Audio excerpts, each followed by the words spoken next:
তবে ইচ্ছাকৃত যদি আপনি রোজা ভাঙেন, এটা বড্ড ভয়ঙ্কর প্রিয় ভাইরা।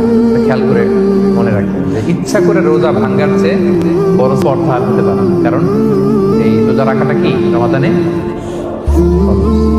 আপনি যদি ফরজ ইচ্ছা করে ভাঙেন তাহলে শুধু কাজা করলে হবে না, কাফারা দিতে হবে। কে দিতে হবে? তাহলে আমরা জানছি কাজা, আমরা জেনেছি ফিদিয়া, এবার নতুন একটা টার্ম শুনলাম, এটা কি? ইচ্ছা করে রোজা ভাঙলে কাফারা দিতে হবে। এন্ড হোয়াট ইজ কাফারা? কাফারা হচ্ছে টানা 2 মাস রোজা রাখা একটার জন্য। পারবেন?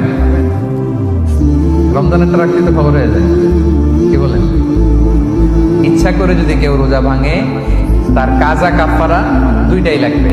কাজা মানে কি? একটা রোজার জন্য একটা রাখা, আর কাফারা 2 মাস 60টা রোজা রাখা। 60 খবর আছে।